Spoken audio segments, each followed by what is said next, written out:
Hi everyone, I'm Sian and I'm here to talk about Chapter 4, the fourth song from Gabriel's album. Before we get into it, if you could please like this video, subscribe to my channel, share it with your friends and comment down below, I would really appreciate it. Cool, so this chapter, I was excited to talk to you guys about this chapter. I have some thoughts about it because of course it's when we see why Ariana has this fear of fame. I've made notes of my thoughts again. So in the beginning of the chapter, Gabriel's already showing concerns that Ariana won't stick around. I don't think I can sugarcoat this, but Gabriel and Ariana do have a toxic relationship at this, not yet at this point in the book, but you can see that her fear and her anxiety does poison their relationship over the course of the beginning of the book, and that's just, there's no getting around that. Down the track, again, stick with me because she does get better, but I mean, I've been honest that this was based on the song Gives You Hell, so maybe you can figure out what's going to happen in this book, but there will be a happily ever after. You can see that she is not capable of being his girlfriend because she doesn't want to walk the red carpet. She doesn't want to be seen in public with him. But he is a rock star. And as he said in the last chapter, that's not going to change anytime soon. Did he say that in the last chapter? I feel like he did. Or was that in this chapter? Either way, it's not going to change. Yeah, that was actually in this part. This was actually in the beginning. Yeah, so he says here that this is a part of his world. She's going to have to get used to it because it isn't going to change. And you can see that they are really attracted to each other. They have this chemistry. They are starting to have feelings for each other. Otherwise, they wouldn't be dating. But this is the one thing that I think will always be the sticking point in their relationship unless she gets over it. And he is very concerned. Like, he's like, is she gonna, I want to spend time with her, but is she gonna bail on this party, or are we not gonna be able to go? Now that I know how close the band are with April Conway, the fact that he was willing to ditch her 21st for Ariana, I'm just a little bit cranky at him on April's behalf. Yeah, this is how I feel about my fictional characters. I have very real emotions about them. Get indignant on April's behalf. That's a big day for her. Gabriel, don't be a douche. Luckily, Ariana did say she would go. Unluckily, they ended up ditching, didn't they? I do love the toast that Gabriel gave to Ariana, and she joked about it being about April. Like, she does have some funny lines. She does have a sense of humor, even though for a lot of this, like, you do see her not being out of her shell, but she does come out of her shell around Gabriel. And even Heather a bit down the track. And even Sebastian a bit further down the track. But it does take her time. But she's more comfortable with Gabriel. And doesn't see him. I think it's only this rock star thing. She knew what she was getting into. And I get this complaint a lot. That she knew he was a rock star. Like, oh, poor me. But you can't help who you're attracted to. And they did hit it off, and she did sort of fall for him. But you see in her sneak preview for the album that she, which you'll read at the end, which I'll read out to you in, 21 more chapters. But you see in her sneak preview that she was a fan, and Gabriel was her fave. It's interesting just to see her then, yeah, I don't know. I liked the bit about the gauntlet, the difference between Gabriel's version and Ariana's version. So in Ariana's version, obviously she didn't know names of the people that the movie star that was getting out, but Gabriel knows them. So I like that you get their names in his version. I also really liked showing a throuple in Gabriel's.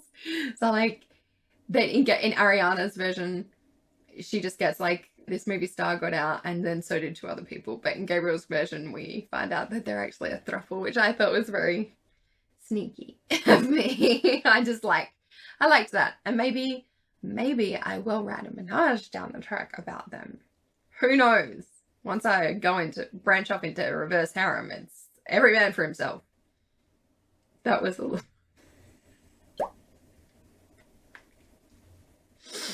Every man for herself. Anyway, but it was interesting, the Gauntlet. Where I came up with the idea of them referring to the red carpet as the Gauntlet was in Australia. Actually, it might have been worldwide, but there was different versions in different countries. It was a reality show. It wasn't a reality show because it was way, way back when, before reality shows were a thing. It was a competition show. It was called Gladiators. And you guys had to like, my favorite was Vulcan, guys. Anyway, they had these like super fit, buff gladiators. And then there would be the contestants and they had to do different things. And one of the challenges they had to do was called the Gauntlet. And I vaguely remember this. If anybody remembers it, more details, please just comment down below and give me more information. But I can see it in my head. They had like the red team and the blue team, I think. Anyway, they had to run through and all the gladiators would be trying to attack them as they went through the gauntlet. And I always felt like when you watch celebrities on the red carpet, it's a bit like that. Like you're just being attacked from all sides by the paparazzi, the media asking you questions about things. I really like showing that in Gabriel's version, how repetitive the questions are. So when I was writing this, I was watching a lot of the Julie and the Phantoms cast interviews on YouTube, and just the amount of times I heard those kids repeat the same answers because the questions were asked exactly the same and there's only really one answer you can give and you kind of like reword it a little bit every time. And so I really loved showing that in Gabriel's. It was like, yeah, we're really excited about the tour. April's really great. Take another couple of steps. Yeah, April's great. We're being good friends. We're really excited about the tour. We're working on a new album. No, I'm not dating anyone. Like just the same questions rephrased time and time again. And that moment where he's like, I could have just answered the first reporter's questions. He could have just passed those notes along. I'm sure it does feel a bit like that for them, where they're just answering the same questions. It must get really tiring. Then once they're inside, Ariana gets her vodka and orange, of course. And that's the first time that we actually see Hayden. So I want to talk about this for a second. Because I purposely did not mention categorically his bisexuality. All I did was show in this first book, I showed him dancing with a man. That's the first time we see him. He's dancing with a guy, a really hot guy, of course, because pretty people in romance. But he's dancing with a guy on the dance floor. And then later in the book, we see him flirting with a woman. And then down the end, we found out that he's just broken up with Blake. And he should have stayed broken up with Blake. Fucking Blake sucks. Anyway.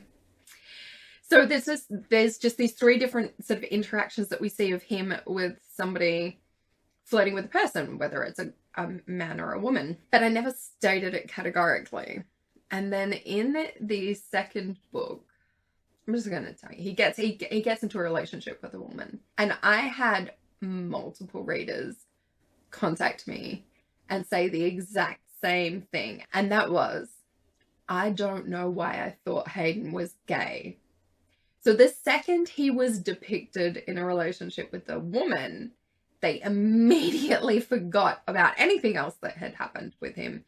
And that's something that I personally relate to, because I am bisexual, but I'm married to a man and I have children, and particularly once you have kids, once you pop out a few babies, and you're in a relationship with a man, you have this huge part of yourself erased. So just people look at me and just assume I am heterosexual because I'm married to a man. So it was really interesting to see that happen to my bisexual character. So the second, because it was never stated categorically, the second he was in a relationship with a woman, he was deemed heterosexual. And then I got a review on, I feel like it was The Baby, when he then gets back together with Blake. Just saying. Anyway, I got a review and it was something like, and can the author make up her mind? Is Hayden gay, bi, or hetero? And I was like, dating a man doesn't make him gay. Dating a woman doesn't make him straight. He was always bisexual. But the reason I chose not to state that in this book was because it was not relevant to the storyline. Ariana is a fan, so I assume she knows. But even if she didn't, she sees him here dancing with a guy. And later she's there when he's flirting with a woman. But if a conversation happened between her and Gabriel about Hayden's bisexuality, it wasn't pertinent to the story. It took place off page and it wasn't relevant. So to put it in there would be tokenistic at best, forced, and not, it's just not. The day that she meets him, assuming that as a fan she was not aware that he's bisexual, then she's just seen him dancing with a guy. Assuming she thinks that he's gay, she just thinks that he's gay that night. Like, it's not a point that needed to be discussed, that needed to have a conversation, because I always say this, queer people exist without daily conversations about their queerness. Like, I don't go through my life every day having this discussion like, oh, I'm bi. Like, if it comes up and we're talking about maybe like LGBTQ issues, sure. But if we're just talking about everyday things, it's not relevant to the conversation. So that was why I chose not to categorically state it. I can't remember now if it ended up being said in The Baby, and I feel like it wasn't stated. I think it was categorically stated, but he says it to Tatiana in The Stalker. He says, because Blake's a jealous douchebag, he says, like, because I'm bi, he doesn't trust me with anyone. And that's, like, I think the first time that it actually gets stated, because it's relevant to the conversation they're having at that point in time. That is my thoughts on that. From there, obviously, that's a really long discussion of them seeing Hayden for 5 seconds dancing with a hot guy on the dance floor. But anyway, from there, obviously, Heather is always going to be sitting between Harrison and Sebastian, because that is the preferred place for anyone to be. No, preferred places between Sebastian and Hayden, actually. Shout out to Dana. So Heather, of course, is sitting between Harrison and Sebastian, because that's just where she always generally will end up, because she and Sebastian are besties and Harrison is her boyfriend.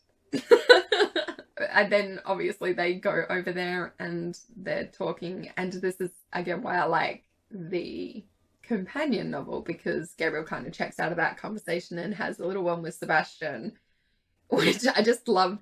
I loved that conversation where he's like, yeah, no, Heather did threaten me with physical violence when I told her what happened at the charity event. Which was a lot of fun, because I think it's established throughout the series that Heather is probably the only person who can keep Sebastian in line, which is why Harrison is annoyed at her when she doesn't in the beginning of the wedding, because he's like, you could talk Sebastian off a ledge, but you're kind of like encouraging him instead to be a douche. But anyway, that's a different topic. It's established throughout the series that Heather is probably one of the few people, well, the only person until later, that can keep Sebastian in line. And she does that this night by being like, no, don't be a dick. Be nice to Ariana, okay? Basically from there they go dancing and they're making out on the dance floor, as you do when you're dating a rock star, I assume. And the paparazzi takes a picture of them. And she's like freaking out. Then Sebastian, Hayden, step in and are amazing, because they're both amazing. And they get them out of there, which leads up to, of course, the big reveal of why Ariana has this fear of celebrity. So obviously, she has the family history, which is what I've been waiting for. Her, she's watched from a very young age. So when she was 9, she saw her aunt crying about what had been printed, even though she didn't know at that time what was going on. Like, she just knew that her aunt was upset, which I think for kids, whenever the adults in their life are upset, it's distressing because they don't understand what's going on often. take it from me, because although my kids understand that mummy and granny and granddad and daddy are all upset that their uncle died, but they don't feel it the same way. And even with us telling them, it's like, you know, it would be distressing. So to come home and see that her aunt's crying and not really understand. But then as you sort of get older and you start to take an interest in celebrity stuff, you would no doubt see that. Those stories printed about your family, and then as she then got older again, see the ongoing impact of what was happening. And that led to this fear of celebrity, where she kind of just never really wanted it for herself. But she met Gabriel, and he's basically, I think this is part of where she's like, you know, as if I had a choice, because she has this pull towards Gabriel. And the reason is basically because I wrote him to be the perfect guy. Let's be honest. In his head, though, you do see that he does things that are not perfect. Like, I get a lot of reviews on the album where it's like, Ariana's really annoying, Gabriel's so perfect. When I was in his head, I was like, I have to justify this thing that he's done.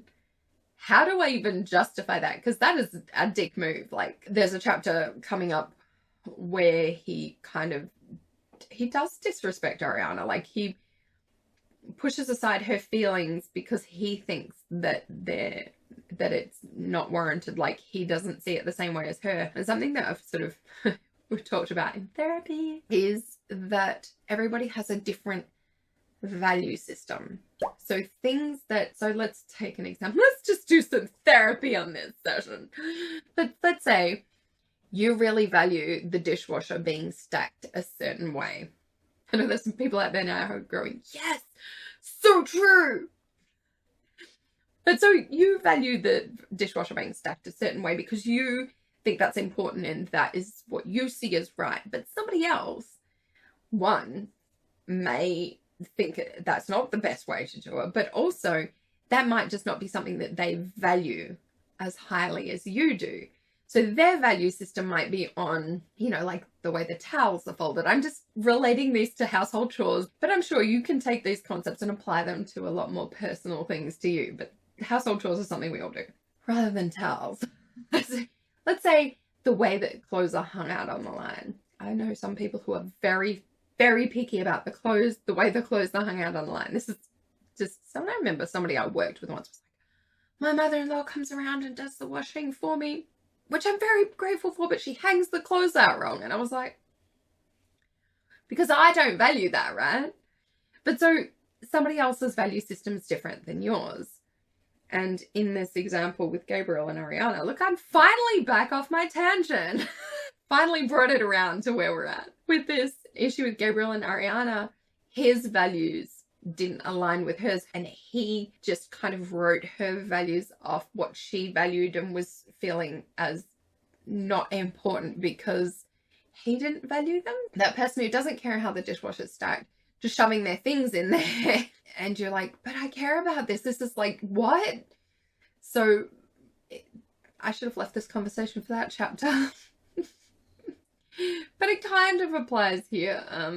No, it doesn't really. Maybe I'll save this for that chapter. Some of the things that he does, you see that he's not the perfect guy. Like, you know, there was one time I think he does yell at Ariana. And I know that we kind of normalize yelling in arguments or whatever, but it's actually not normal. And you should try not to yell at your romantic partner. Just saying. So he does acknowledge in his head, he's like, oh my God, my sisters would be so ashamed of me. I'm so ashamed of me. That's later as well. Let's just wait for that. So yeah, some of the things that you see that he does in this book, he is not perfect, but definitely in Ariana's version, he comes across a lot more perfect than he is, because nobody's perfect. But yeah, so she has this pull to him. They have this sexual attraction. When they're alone together, she's able to relax, and she really is starting to fall in love with him and have feelings for him, and they have a great time together. But she's struggling with the rock star side of it, and she really, I think she does think sort of later on that like she should never have agreed to go into a relationship with him because she couldn't handle his world. that thought starts to really take seed in her brain. It's one of the things where it starts earlier on, is these kind of experiences where she shows that she can't handle this. Basically, the red flags are here. Let's see them. Let's acknowledge them. And I think that they thought that they could deal with them, or if they pretended their red flags weren't there, it'd all be okay because they just love each other enough for it to be fine. We'll see how that goes, I guess. The last thing that I did want to talk about was the delay before she decides to go on tour. So in my initial manuscript, I actually had this delay. Like, she did not agree to go with him on tour that very night. So then it got changed. Before my first edition came out, like, I was kind of convinced that she should make this big romantic gesture by just agreeing to go with him that night. And I was like, but she seems to overthink things a lot, and it's a lot. Like, when you just started dating, you really think she's just going to be like, yeah, okay, I'm going to just go. Ask me, I'm just going to go on tour. And I did get a few reviews where people were like, hey, that's like, really? Really? She's just going to drop everything and go on tour with a rock star, which she does. But I definitely am glad that when I did one of those rewrites, I added in this.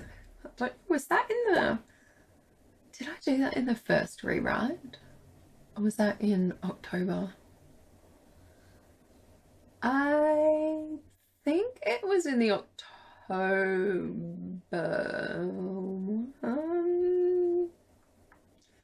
I'm not sure. I'm not sure. Okay, it was in one of them. It was definitely in one of them. Wasn't in the first edition, and it's there now. So she waits at least a couple of weeks before she finally agrees to go. Just long enough for Gabriel to really freak out, you know, just keep him on his toes. But she does, she doesn't end up going with him. Obviously, because it wouldn't be much of a story otherwise. And that is the end of my discussion. So there's only 2 questions this week. So this will be a shorter video, which is good, I guess. I'm really liking doing these. But anyway, questions. So I have 2 questions from Diane. Thank you, Diane, for being so consistently there for me, by the way. Thank you. So this was really interesting. When I read this the first time, I personally thought Gabriel was a little harsh towards Ariana with her issue being in the limelight. Was that intended, or was it just me? So I don't know if this means like the initial, I think you mean at the beginning before the party, where he's like, you got to accept this. I get what you're saying, and it does. And you're not the first person to say that he pushed her too much. Like, he knew she was suffering from some kind of anxiety or stress about it, and he did push her and was like upset that she didn't want to be seen with him. But he is entitled to his emotions, and I think from his perspective, he's just constantly, and you see the poor guy, patience for saint. He's really attracted to Ariana, as I said. He's like thirsty. He really likes her. He's really into her. They have a good time when they're together, but there's just this one kind of thing, and so he's constantly living in this fear that she's going to like dump him and leave him without giving him a chance to convince her not to go. Like, that's a very real fear for him. And I think as things sort of start to happen throughout the book, he's not unwarranted in feeling that way. And to feel that way for a long time, and like even from this early stage, he's kind of worried about that. So he doesn't understand until she explains it to him. He can't really understand why she is so terrified of being seen with him. And I think from his perspective, it feels like a slight on him. Like, she doesn't want to be seen with him. You saw that in the last chapter, like, he thought he wanted it to be that she didn't want to go see them rehearse because she didn't want to be around Sebastian. But he's like, oh, because if it's not Sebastian, it's me. Like, he takes this as him personally and not it being the fame issue. Like, it feels like he takes it as a rejection of him as a person. So it wasn't intended. It was more, again, he does this and he does do it. Like, again, in one of the later chapters, he dismisses Ariana's feelings because he doesn't see the issue that she has. And so he kind of blows it off.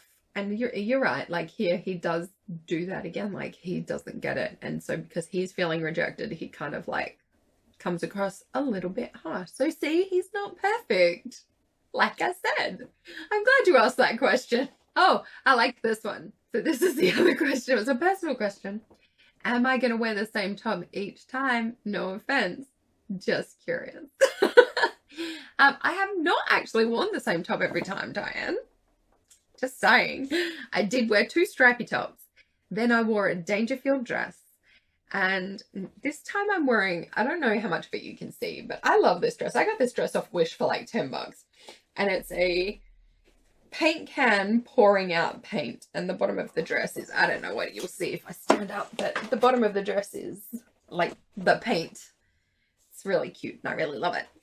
But I am thinking about filming a bunch of the reading chapters all at once so I can edit them all at once, and then doing the discussion chapters obviously each weekend after they're posted. The reading chapters are posted. So you may see me wearing the same top a few times. I did record the reading chapter for chapter 5 after the discussion chapter for chapter 4 recently. So you'll see the same Dangerfield dress in that one. I have worn a different outfit every time I filmed, but sometimes I film the same things on the same day, and I suppose maybe I should change outfits between recording different things. That seems like a lot of effort, so I'll be honest, probably not. Anyway, that is it for the discussion of chapter 4, the 4th song. I hope that you enjoyed this. If you did, please like this video, please subscribe, please tell your friends, and come along with me as we continue reading Gabriel's album. Next week on Thursday, I'm going to be posting that video of me reading chapter 5, the 5th song. And in chapter 5, it's the first concert. That's cool. Yeah, I think I said last time that there was a concert involved in this one. I was really wrong.